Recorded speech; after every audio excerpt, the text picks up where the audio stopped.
Hey, what's up, guys? So today I got a video on a Azorius Yorion deck, 80 card control, and basically it's similar to the deck that I was playing, the 60 card variant, but this time it's got more cards obviously, and it took a little bit more time to put together because this deck is super mega expensive to build. Um, in terms of the amount of cards you need that are in the rare category, it's a lot. I think I counted it, and in my version of the deck, main board and sideboard, it takes a total of 59 rares to build. So, as you can imagine, that's a lot of rares there.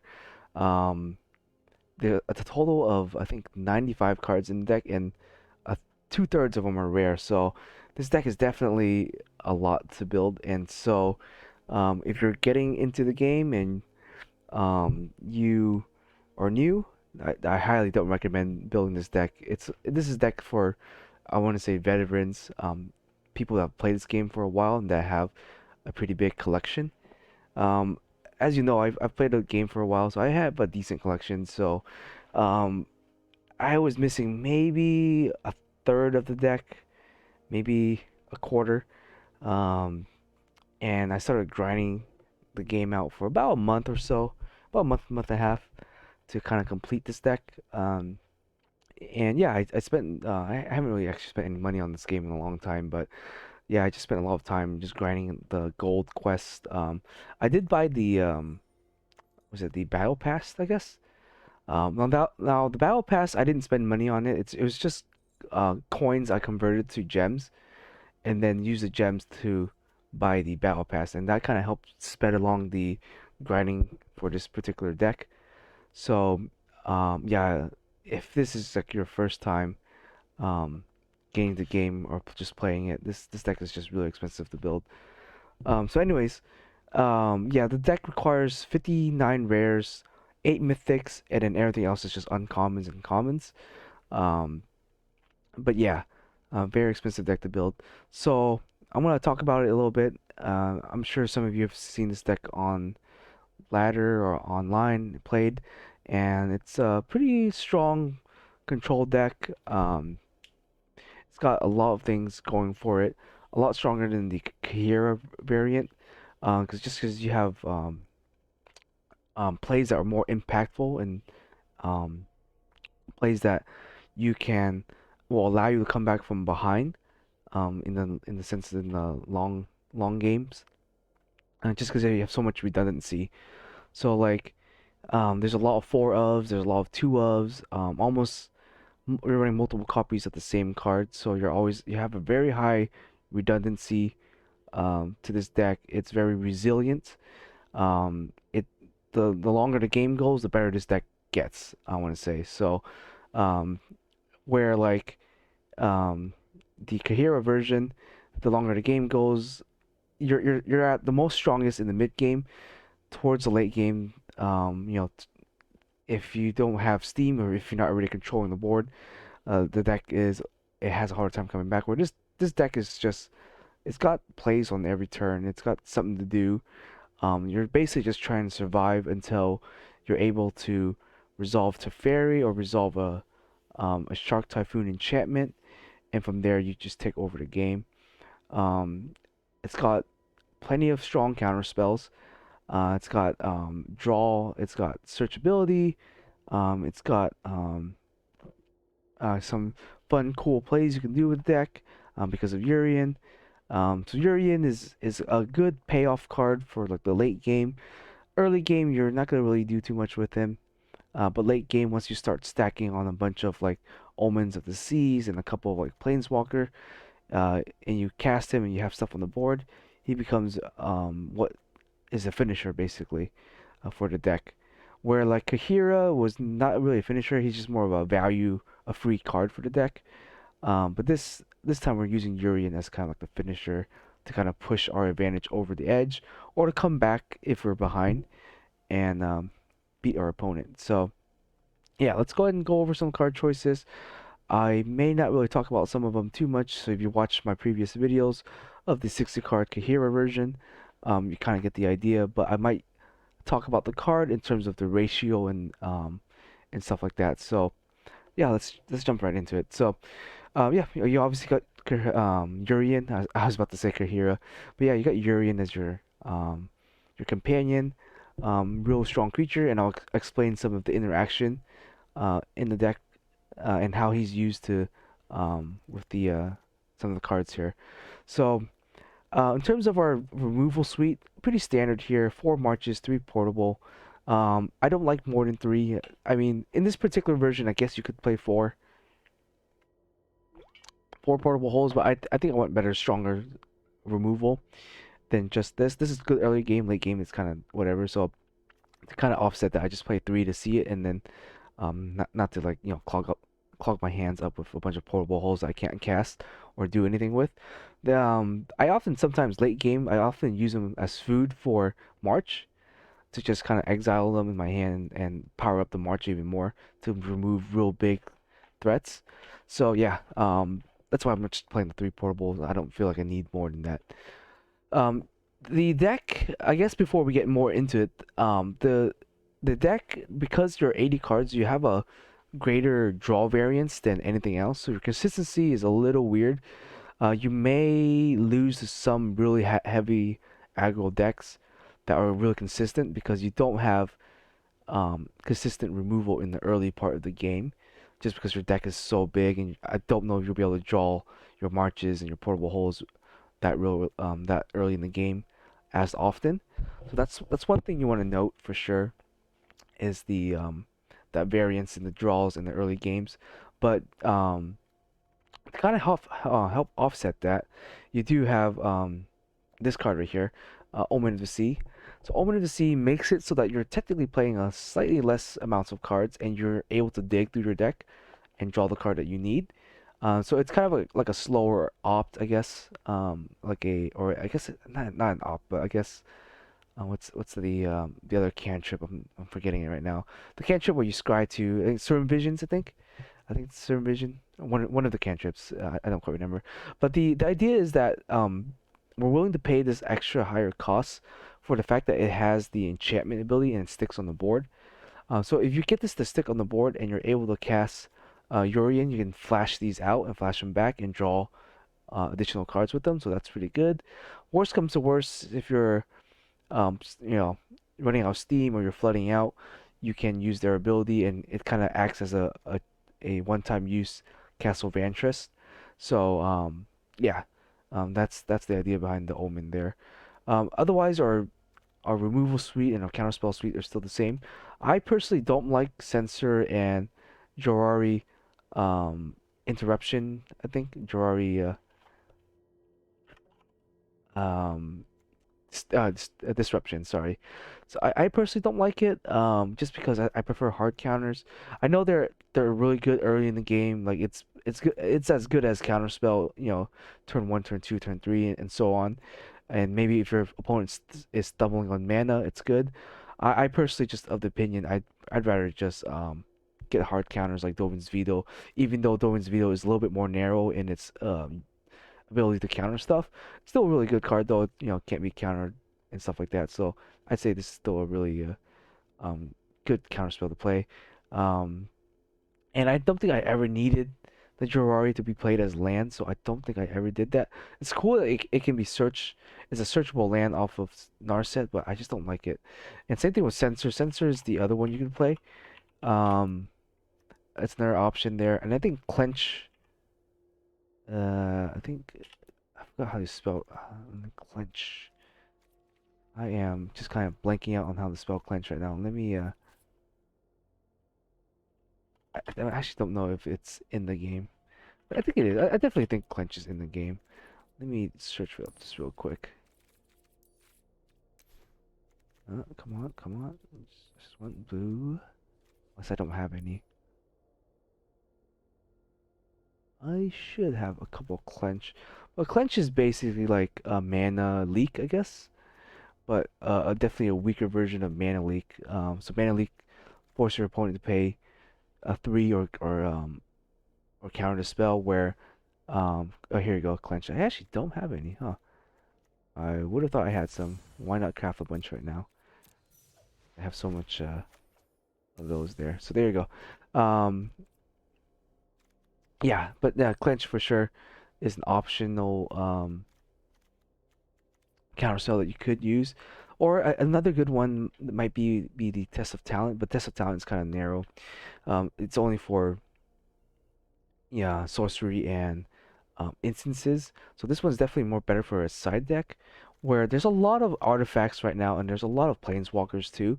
So I think Dolvin's Veto is just much better as a counter spell compared to everything else. Plus it's a hard counter.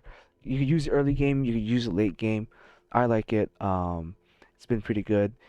Um, and yeah, no, that's all I really got to say for the counterspell suite here. So our first couple of turns, we're just gonna be more focused on removing stuff than countering. And then our once we get into our later part of the game, we'll focus on countering if possible. Now, moving on, I got 3 Narsets. I think 3 Narsets good enough. I don't think you need to play more because we are playing a bunch of draw cards essentially with the deluge here, and so I and search for Escanta and stuff like that. So I don't think we need to really bump her to 4. I think 3 is a good number for her.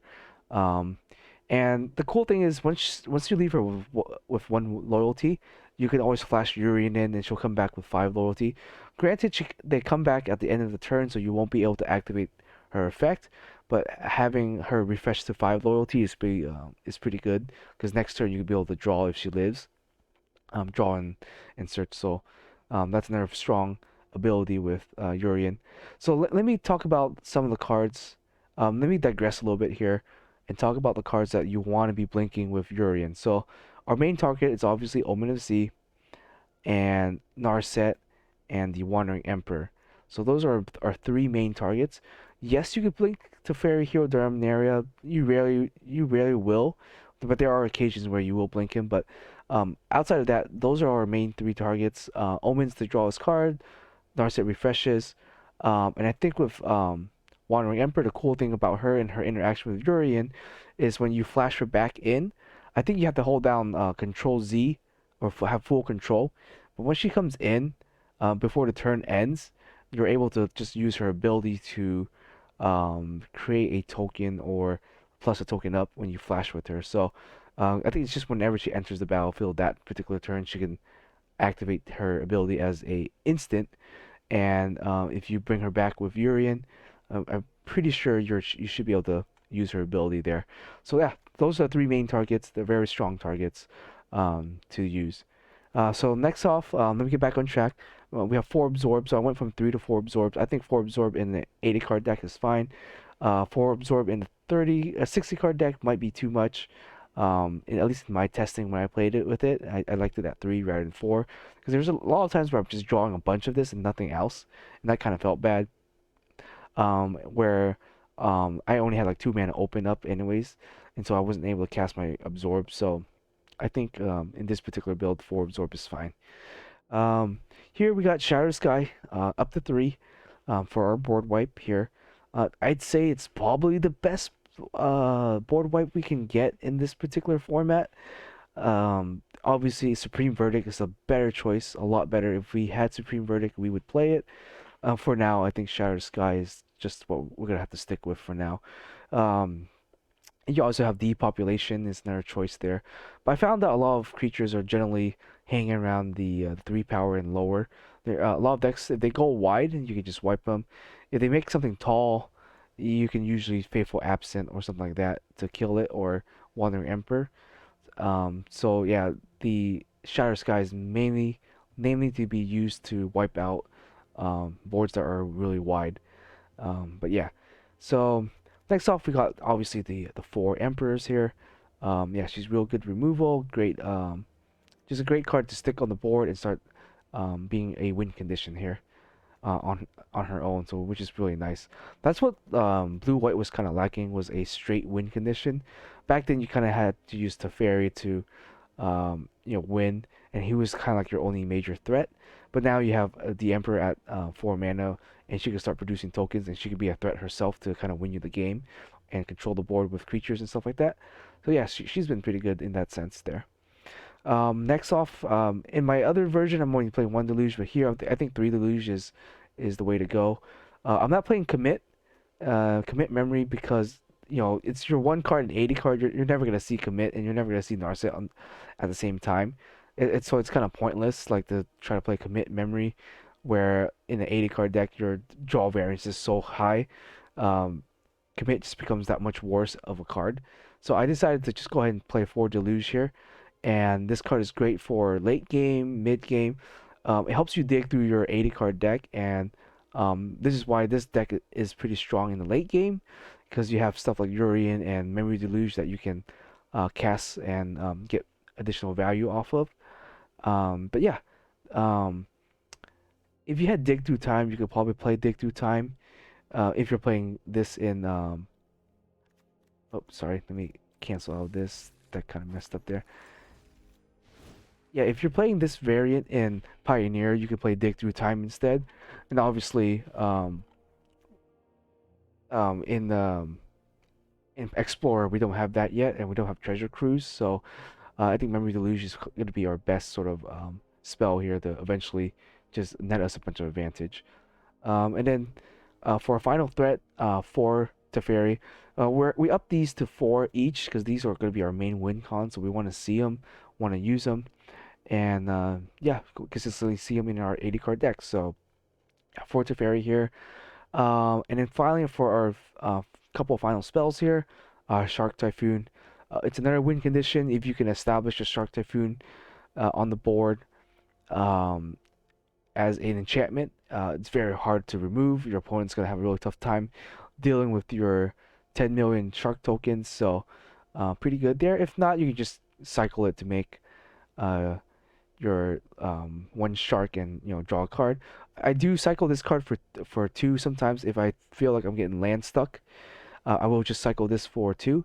But since we have Omen of the Sea nowadays, I think we're okay to keep this and just to not have to cycle it for 2. We're going to be using Omen of the Sea instead if we have that in hand, obviously. But yeah, that's what we're going to be using Shark Typhoon for, is to just as a late game win condition there. And then finally, a last type of board wipe, Farewell. Farewell has been pretty good in a lot of scenario where your opponent, like, if they're able to out tempo you, they establish a bunch of enchantments, creatures, whatever. This is your way to kind of reset the game and regain control of the board again. Um, you're you're almost basically unaffected by this card. The only card this hit would hit is your Shark Typhoons if you have them on board as enchantments, and maybe your Omen of Seas, or maybe Sorcerer's Kanta. Everything else, like if you get rid of a portable hole, it doesn't really matter because what you do is you can get rid of your portable hole and exile the creature. So if you have a creature under their portable hole, you can, you know, it's okay to exile all the artifacts, and then all the creatures will be exiled right after that. So for the most part, we don't need our graves. We will lose the deluge, but the deluge for 7 is kind of, our it's kind of um, it's the deluge for 7 is just an additive feature of the card. We rarely will deluge for 7, so if we lose it in our graveyard, it's not a huge deal. So don't worry if you have deluge in the graveyard, you can safely just farewell it. And we gaining control of the board is better. It's more important anyways. And there's still a lot of graveyard decks, and it's okay to exile the grave if you need to. And so yeah, two farewell has been pretty good. You don't want to play too many because then you'll run into the issue of drawing too many early game.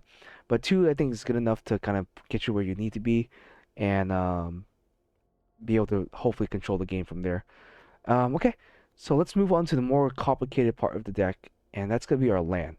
Um, Now, depending how you are as a player and what you think is important, and how you decide to build your mana base is it's gonna look different from mine's for sure. I don't think I've really copied anyone else's mana base. I kind of just took a general structure and then kind of added cards in, took cards out, cards I like, cards I wanted to see, especially in the 80 card variant.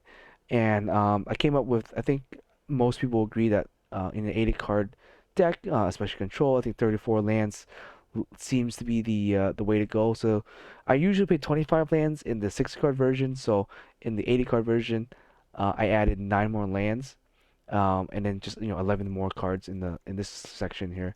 But yeah, 9 more lands, to bring it up to a total of 84 cards. Or sorry, 33 lands there. And yeah, let's go ahead and talk about the lands and some options for you to play if you want to. Let's start with this right here. Field of Ruin. I decided to play, bump it up to 3. There are times I really do like this card, and there's times it's kind of bad. But in the 80 card variant, I mean, might as well bump it up to 3, right? I don't think I would play 4 in the event that you end up drawing too many of these. You draw too many of these, you're not gonna have the colors you need to cast some of your spells, especially early in the game. And so that's why I opted to just go ahead and play 3. I think 3 is fine.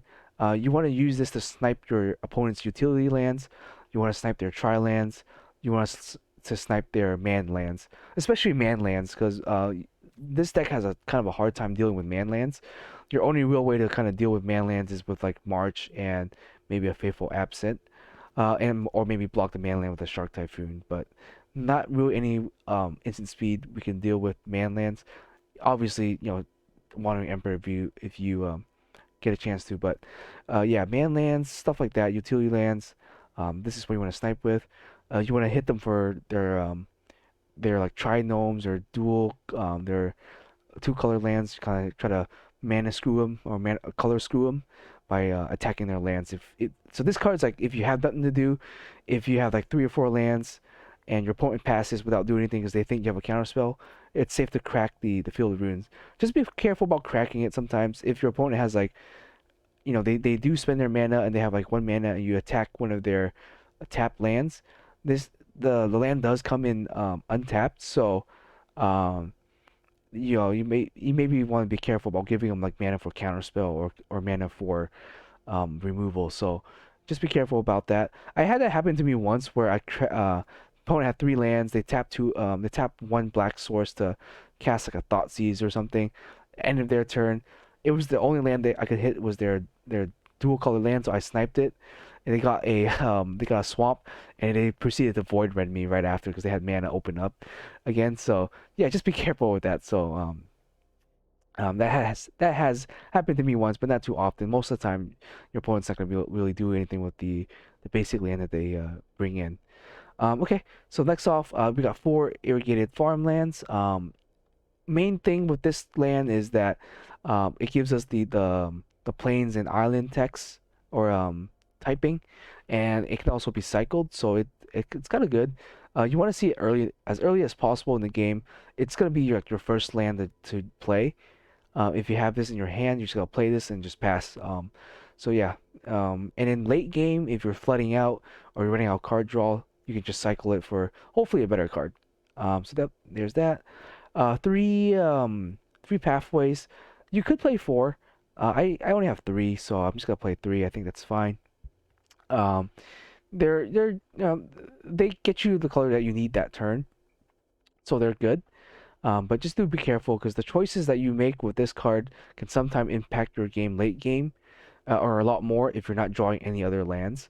So just be careful. You namely want to do it on blue, but sometimes you want to prep for like an emperor and you only have 1 other white source on the board by turn 3, and you play this. You just want to be careful of that. So um, when you play this land, just do think about what look at your hand, look at your board, predict what you're going to be doing the next couple of turns and what color you're going to need the most before you choose one side.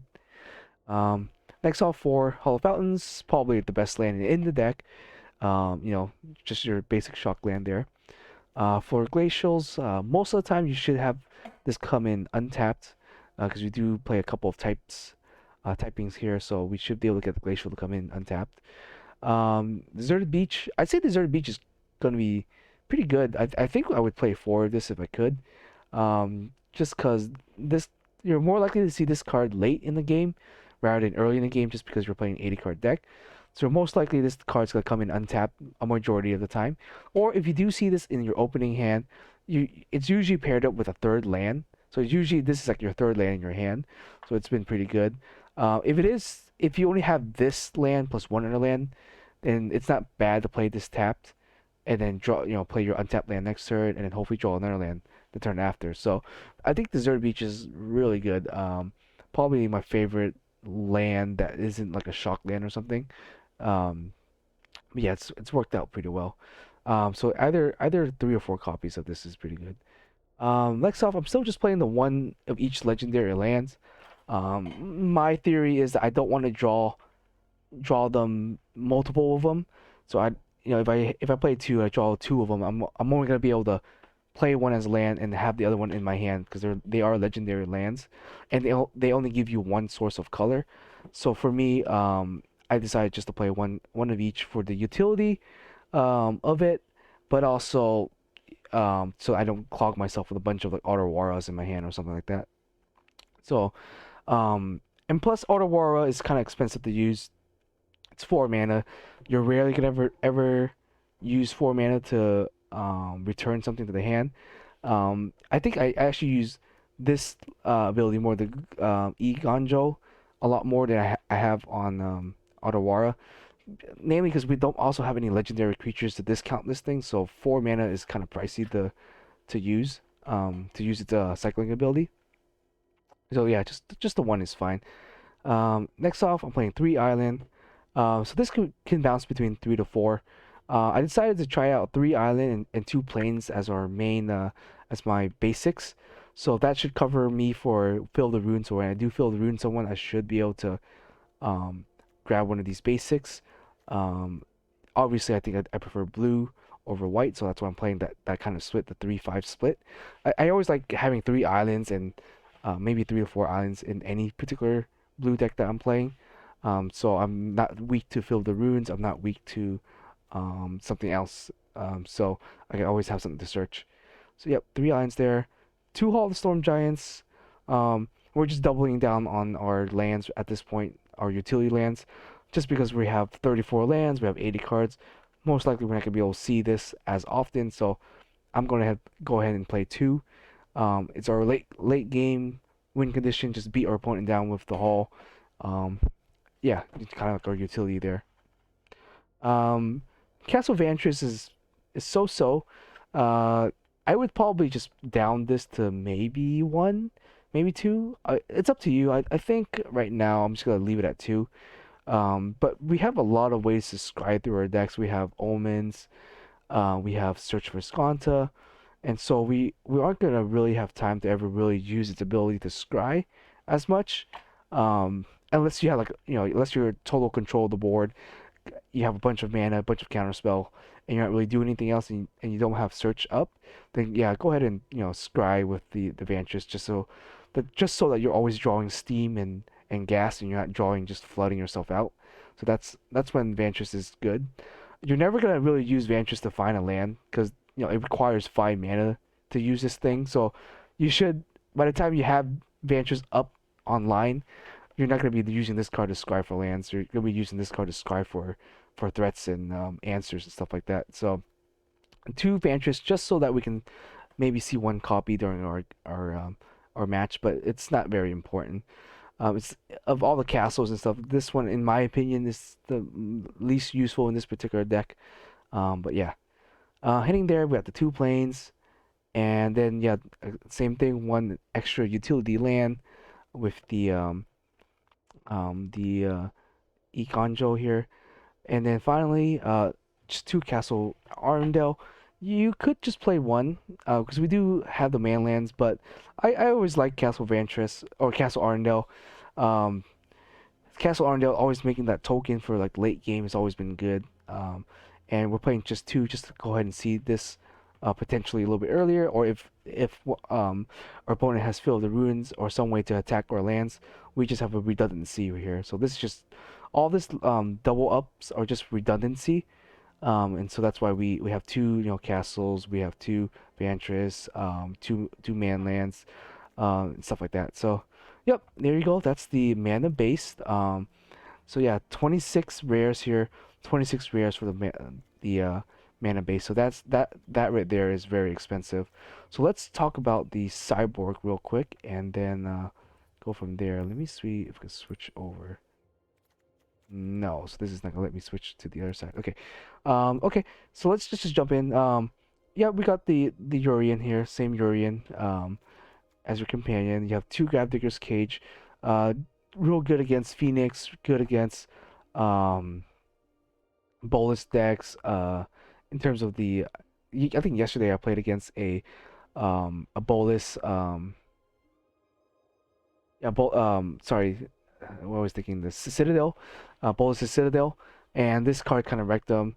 It's good against Coco decks, good against everything else. We don't need anything in our graveyard except for Memory Deluge, so it doesn't hurt us one bit, and we're not really cheating any spells out anyways. So this card just doesn't hurt us at all. So you could play 2 to 3 of these. I always like playing just the two in normal 60 card decks and 80 card deck. You may want to bump this up a little bit higher. Um, but yeah, I think 2 to 3 is good here. Next off, Rest in Peace, just for those annoying graveyard decks. Yeah, same thing with Gravdiggers is either 2, 3 copies. 3 copies you want to see it. 2 copies is a good number to kind of see it and not clog up. Because I hate drawing multiple of these. They don't really do anything, obviously. So you draw multiple Gravdiggers or multiple recipes. It's great to have redundancy, but you're also kind of like flooding out in that sense. So that's why I like the 2-2 mentality here. Sunset Rivalry, 2 copies. This card could be either played 2 or 3. Um, I have a hate love relationship. Like this card is really good in certain situations, and it's kind of like mediocre in some other situations. So I think I personally just like the 2 copies just to kind of help with the red decks to heal up a little bit and to maybe make some blockers. But that's the only utility it has, really. You're not gonna really be drawing a card off of it, namely because you're a control deck. You're always gonna usually have more cards than your opponent does. So, the healing and the 2-2 bodies is what's most relevant about this card. Yep, and then 2 Aether Gus. I still like this card. We don't really have an issue with Titan.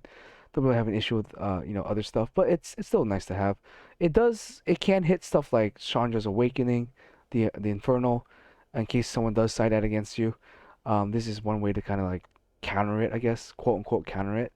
But yeah, Aether Gust just kind of act as good removal there. Narset's Reversal. This is just to counter their one of perhaps Thought Disruption. When I was playing against the Bola Citadel deck yesterday, yeah, I won game 1. Game 2, he cast a Citadel. He was able to cast Citadel, and right on top of his deck was a Thought Disruption, and he played 6 for that and just literally nuked my entire hand and basically wiped out everything in my hand. So yeah, this is for that one time to kind of prevent that. Um, Game 3 though, he did it again, but this time I didn't really have too much in my hand, so I was able to kind of cast everything and then control the board and then top deck pretty well from there compared to him. So I survived a second a thought disruption in Game 3, even though I never saw this card against him. So it is there for as a safety net, as a sort of yeah, as a safety net. But to be honest with you, you're probably not gonna see this card when they have the thought disruption or thought disruption. But it is there just to give you a peace of mind because I have gotten wrecked with this card as the disruption player. Sometimes I play a blue white control deck, and I cast the thought disruption, and they had this in their hand, and it kind of just wrecked me. So, yeah, and it's there for that. And then our next best counter spell is Dispute here. You can cast this as 3 mana sometimes if you want to counter something. Mostly it's just to use against other blue decks, and there's quite a bit of blue decks that you can definitely use this against. So pretty good there. And then our last 2 cards here are kind of like just versatile cards that you can add or use. We have a Settled Wreckage in case we're playing against something that's heavy aggro. They're going super wide, and we need some sort of like instant speed board wipe. Settled Wreckage is going to be our best option here. Um, I didn't want to play another Shatter or another Farewell because they're kind of redundant if I bump it up. So I decided to try to break the mode and go for something like this. It's okay if you give them a bunch of basic lands at that point. They hopefully they don't their hand's gone, and if you give them a bunch of lands at that point, it doesn't matter because if their hand is gone, then and their board is gone, them having like an additional 3 or 4 lands not gonna really matter too much because you should have some counter spells and ways to fight off whatever they may cast from there. So yep, so that's Settle the Wreckage, and then finally a Hullbreaker Horror. So this card is great against mirror matches, against other controlled decks, just because once you're able to kind of establish this guy, he becomes impossible to remove. Yeah, because every time they cast like some sort of like removal, you can easily protect him with Dovin's Veto, or something like that, or you flash in, an Omen of the Sea, or even the Emperor, and you trigger his ability. You can return that spell that they're trying to cast, force him back in their hand. They have to recast it again. Hopefully, they don't have the mana to do so. And yeah, once you stick him on the board, he becomes a very, very tough thing to remove. And yeah, kind of like another win con here for us against control match, mainly because he also can't be countered and he's flashable. So that's why you want to use him. He can't be countered and he's flashable. So yeah, good win con there. Um, I'm not playing this in the Kahira version, obviously, because Kahira doesn't allow you to play this guy. He's not an elemental or a cat or a dog or whatever. But in the Yorion deck, we don't have that restriction, so um, he is essentially our only creature in our deck, and Yorion, or are the only 2 creatures that we have in the deck. Ironically, they're both in the side deck, but yeah. So yep, that's the deck. I'll probably post some gameplays of the deck soon. I was still kind of in the initial testing phase of the deck, just kind of playing around with it, seeing how it handled, and it handled itself pretty well. So I was pretty impressed with it. I definitely felt it, even though it was 80 card, it was a lot stronger than my, even compared to my 60 card version. Um, so my 60 card version is like, for all intents and purposes, is good for what it does. You can always tweak these numbers. But the 80 card version, I felt like late game is where I wanted to be, and late game is where I got with the deck. So yeah, that's my thoughts on the 80 card Yorion deck, and so I can see why this particular deck is the strongest variant of the deck, of the blue white control deck. Um, and yeah, I haven't got around to testing the Esper version of the deck. I don't think Esper is gonna be super hot, namely because the mana is gonna be a little greedy, and there's not much black cards I want to play except for like Fatal Pushes and Thought Seizes, and maybe Void Rends. So I don't see myself playing an Esper deck anytime soon, but who knows, that might change. I'm still missing a couple cards from it, so if I'm able to craft it, I might whip out an Esper deck and try it. But right now, I think blue white's really good in the Explorer Pioneer format, and it's been holding up pretty well. And I've been enjoying playing it as my main control deck right now. Anyways, I hope you guys enjoy, and we'll see you guys next time.